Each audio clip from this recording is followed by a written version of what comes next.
Hello everyone, welcome to my channel and we are continuing the GST crash course series and today's topic is input tax credit. So if you are new to the channel then please make sure to hit the subscribe button and press the bell icon for further notifications. So let's get started with the video.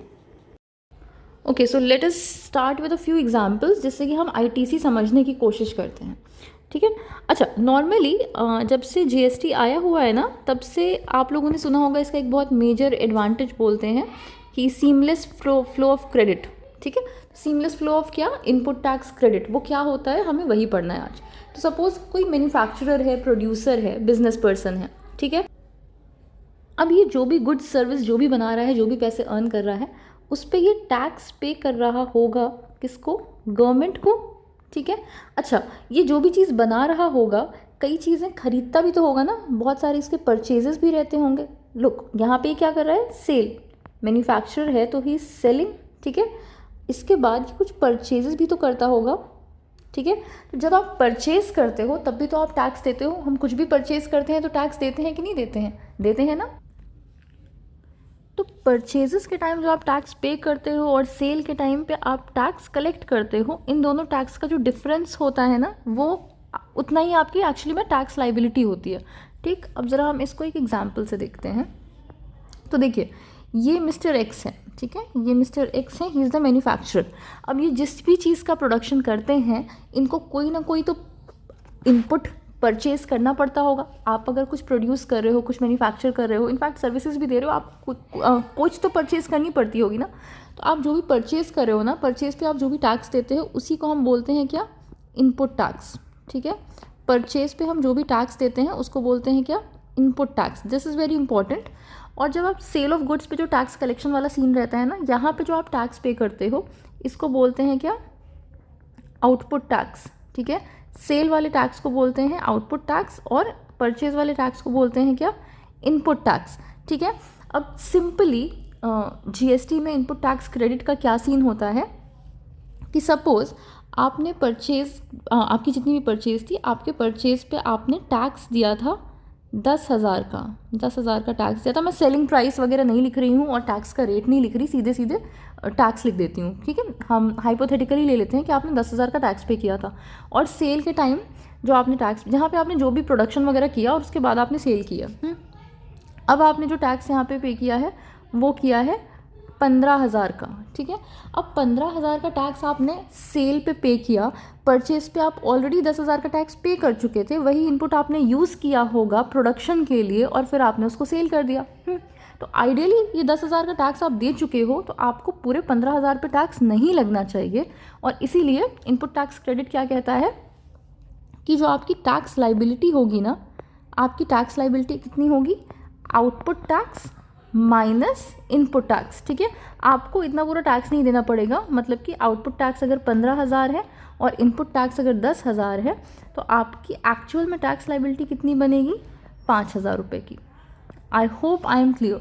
यही आपका मतलब ये आपकी main tax liability है. अच्छा, इसको अगर मैं रिवर्स कर दूँ ना कि आपकी आउटपुट टैक्स 15,000 ही था और सपोज़ कि आपका इनपुट टैक्स 20,000 है. इन दैट केस क्या होगा? ये आप यहाँ पे चेंज कर लो. ये 15,000 है और 15,000 माइनस 20,000, तो आपका क्या टैक्स लाइबिलिटी माइनस में 5,000 आ जाएगी. मतलब ये आपको रिफंड हो जाएगा, क्रेडिट आ जाता है इसी का. ठीक है. इसका आपको क्रेडिट मिल जाता है, इसीलिए इसको क्या बोलते हैं? Input tax credit. अब आगे चलते हैं, थोड़ा बहुत देखते हैं इसके क्या प्रोविजंस होते हैं. How to claim ITC. अच्छा, ITC आप कैसे क्लेम कर सकते हो? आपने जो भी परचेजेस की है ना, जो भी आपने परचेज़ किया, आपको उसी का इनपुट टैक्स क्रेडिट. देखो, जो परचेज़ करते हैं, परचेज़ पे जो टैक्स पे करते हैं उसी को हम इनपुट टैक्स बोलते हैं. तो अगर आपने जो परचेजेस की हैं उसका आपके पास इन्वॉइस ही नहीं है, डेबिट नोट नहीं है, तो फिर आप ITC नहीं क्लेम कर सकते. तो पहला पॉइंट क्या है? You must have a tax invoice of the purchase और the debit note. Second point पे आते हैं. The tax charged on your purchases has been deposited paid to the government by the supplier. आपने जो purchase पे tax किया होगा, अब आपने जिससे भी, मतलब this is the seller and this is the purchaser और आप ये हो. आप जब इनपुट टैक्स की बात करो, यू आर द परचेज़र यहाँ पे. तो आपने इससे परचेज़ किया है कोई सामान, तो इसने टैक्स पे कर दिया हो. जो सेलर है ना, सप्लायर है, इसने टैक्स पे कर दिया, the tax is charged on your purchases, कि आपने जो यहाँ पे टैक्स पे किया था इसको, ये टैक्स इसने गवर्नमेंट को पे कर दिया हो, तब फिर यू कैन क्लेम आईटीसी। और उस सप्लायर ने जीएसटी रिटर्न्स भी फाइल कर दिए हों ऑब्वियसली, तभी आप आईटीसी क्लेम कर सकते हो। नेक्स्ट पॉइंट क्या है, ITC can not be taken on purchase invoices which are more than 1 year old. अच्छा, आपने आज कोई चीज़ परचेज़ की और उसके बाद मतलब मान लेते 2023 में आपने कोई चीज़ परचेज़ की थी और आप 2025 में उसकी रिसिट लेके चले गए कि हाँ मेरे पास तो रिसिट है तो मुझे इसका आईटीसी मिल जाना चाहिए, बट नहीं, 1 साल का टाइम होता है। 1 साल के बाद even if you have the receipt और the invoice of the purchase, still you won't be getting any ITC. Next point पे आते हैं। नेक्स्ट पॉइंट क्या है, it is not allowed for goods and services for personal use. देखो, GST आप pay करते हो, आपका बिजनेस वगैरह होगा तभी आप जीएसटी पे कर रहे हो। कई लोग क्या करते हैं ना, अपना पर्सनल भी कोई सामान, मान लो आपका बिजनेस चल रहा है साइड में और आपने बिजनेस के लिए कोई सामान नहीं लिया, घर के लिए वो सामान लिया था, ठीक है, आपने कोई एसी घर पे लगवाई लेकिन आपने बिजनेस एक्सपेंस में दिखा दिया और उसका आप आईटीसी ले रहे हो, तो ये अलाउड नहीं होता। आप अगर पर्सनल यूज़ के लिए सामान ले रहे हो, बिजनेस के यूज़ के लिए नहीं ले रहे हो, तो उस पर आपको इनपुट टैक्स का क्रेडिट नहीं मिलता। नेक्स्ट पॉइंट क्या है कि आप रजिस्टर्ड होने चाहिए as a taxable person under GST, otherwise you won't be getting any ITC. आपका रजिस्ट्रेशन होना चाहिए। And the last point in this, ITC can't be claimed if the tax is paid under composition scheme. अच्छा, composition scheme पे हम एक पूरा full fledged video आगे करेंगे। अभी के लिए मैं बता देती हूँ, कॉम्पोजिशन स्कीम एक स्कीम निकाली गई है जीएसटी के under to make it easy for the small tax payers, ताकि स्मॉल टैक्स पेयर्स के लिए टैक्स पे करना, टैक्स का पूरा डिटेलिंग रखना, रिटर्न फाइल करना, ये सब कुछ ईजी हो सके। तो अगर आपने कॉम्पोजिशन स्कीम ऑप्ट की हुई है ना, तो आपको आईटीसी नहीं मिलता है। भले ही आपके पास इनवॉइस हो, भले ही आप रजिस्टर्ड हों और आपने बिजनेस के यूज़ के लिए अपना गुड्स एंड सर्विसेज यूज़ किए हैं, तभी आपको आईटीसी नहीं मिलेगा if you are under the composition scheme. आगे आते हैं, हाउ इज़ आईटीसी यूज। अच्छा देखो, आईटीसी का जो पैसा आपको क्रेडिट होता है ना, वो ऐसा नहीं है कि आप उसको कहीं और यूज़ करते हो, उसको आपको यूज़ करना होता है फर्दर जीएसटी पे करने में ही। जैसे कि मान लीजिए आपको 50,000 रुपीज़ क्रेडिट हो गए हैं इनपुट टैक्स के, तो ऐसा नहीं है कि आप ये 50,000 रुपये विड्रॉ करके अपना पर्सनल काम कर सकते हैं, नहीं, ऐसा नहीं होता। जब आप अगली बार जीएसटी पे करोगे ना, तो आप इसी से यूज़ कर सकते हो कि इसी से आपका पैसा डिडक्ट हो जाएगा जीएसटी का, ठीक है। तो आईटीसी यूज़ किसके लिए करते हैं, जीएसटी पे करने के लिए। अब बस एक चीज़ देख लो, जो आईटीसी रिसीव हुई है, अगर वो सीजीएसटी के लिए रिसीव हुई है। अच्छा, हम लोगों ने इनिशियल लेक्चर में CGST, SGST, types of GST सब पढ़े हुए हैं। अगर आपने नहीं पढ़ा है ना, तो उसका लिंक मैं डिस्क्रिप्शन में दे दूँगी वीडियो का, आप पहले वो देख लेना।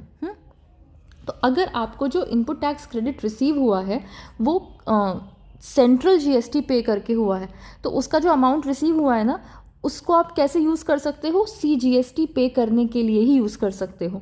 और उसके बाद भी अगर बचा हुआ है तो आप उससे आईजीएसटी पे कर सकते हैं, ठीक है। मतलब ये जो 50,000 रुपये आपको क्रेडिट मिले हैं, ये क्यों मिले थे, क्योंकि आपने सीजीएसटी पे किया था, सेंट्रल जीएसटी पे किया था। तो जब आप इसको यूज़ करोगे ना, तो आप इसको यूज़ भी सीजीएसटी पे करने के लिए ही कर सकते हो। मान लो सीजीएसटी नहीं पे करना है तो फिर आईजीएसटी के लिए भी पे कर सकते हो, लेकिन एसजीएसटी के लिए बिल्कुल भी नहीं यूज़ कर सकते। ये देखिए, मैंने अलग से इसको नोट में लिखा हुआ है, one can not use input tax credit of CGST to pay SGST. I hope I am clear. Next point देखिए, अगर आपका जो आईटीसी रिसीव हुआ है वो एसजीएसटी से रिसीव हुआ है, इन दैट केस इसको कैसे यूज़ कर सकते हैं, पहले एसजीएसटी पे करने के लिए, अगर बचा हुआ है कोई अमाउंट तो फिर आईजीएसटी पे करने के लिए। और अगेन जैसे कि ऊपर देखा था, एसजीएसटी का पैसा है अगर आपका, तो आप इसको सीजीएसटी पे करने के लिए बिल्कुल भी नहीं यूज़ कर सकते हैं। नेक्स्ट आते हैं, अगर आईटीसी आपको रिसीव हुआ है आईजीएसटी के लिए, तो आप सबसे पहले आईजीएसटी पे करने के लिए इसको यूज़ कर सकते हो।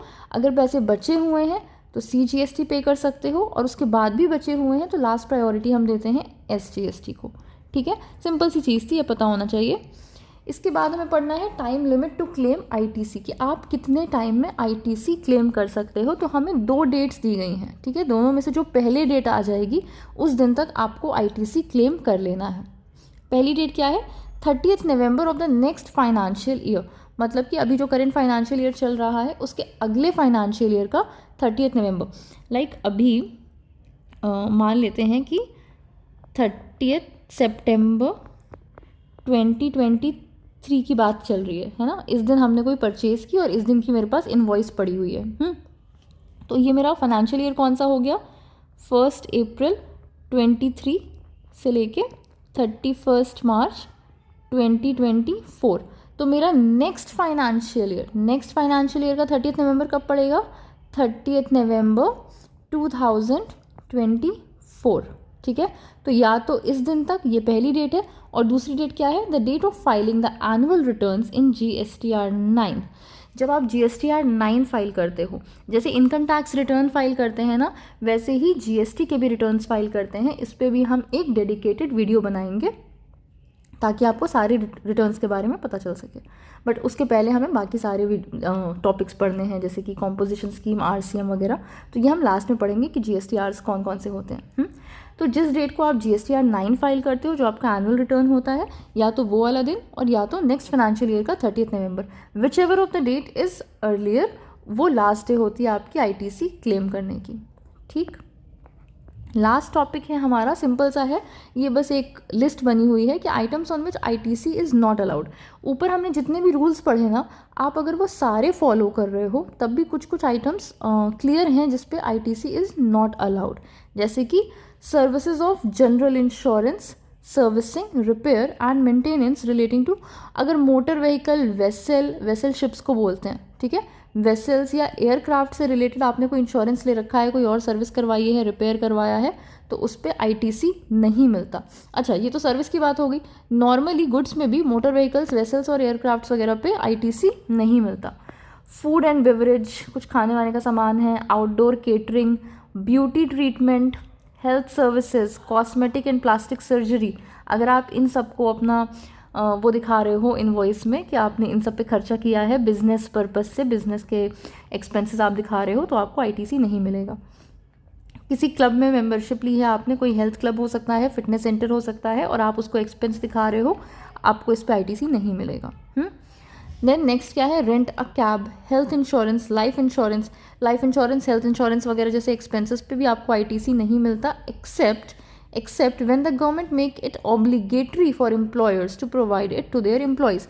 कुछ इंस्टीट्यूशंस में क्या होता है ना, गवर्नमेंट के बहुत सारे एक्ट्स हैं, जैसे कि आपने लेबर लॉज में अगर पढ़ा होगा, employees state insurance act type के, कि उसमें गवर्नमेंट मैंडेटरी कर देती है कुछ इंस्टीट्यूशंस के लिए अपने एम्प्लॉयज़ को हेल्थ इंश्योरेंस या लाइफ इंश्योरेंस प्रोवाइड करना। तो उस केस की बात नहीं कर रहे हैं। अगर वैसा केस नहीं है, in that case health insurance, life insurance etcetera is not applicable, is not eligible कि आप उस पर ITC ले सको। ये पॉइंट तो हमने पढ़ ही लिया है कि अगर पर्सनल यूज़ के लिए आपने कोई भी गुड्स खरीदे हैं या कोई सर्विसेज रेंडर की हैं, तो आप जाहिर सी बात है उसको बिजनेस एक्सपेंस दिखा के उस पर ITC नहीं क्लेम कर सकते। और लास्ट पॉइंट है हमारा, गुड्स और services received by a non resident taxable person. अगर कोई नॉन रेजिडेंट टैक्सेबल पर्सन है तो भी वो ITC नहीं ले सकता है, except for any goods imported by him. अगर उसने कोई गुड्स खुद ही इम्पोर्ट किए हुए हैं तब ले सकता है, otherwise non resident taxable person is not eligible कि वो ITC ले सके। That was it about ITC। अगर आपको इसमें कोई डाउट हो तो कमेंट करके बताइएगा, and if you like the video then please make sure to hit the subscribe button and share it with your friends. Thank you.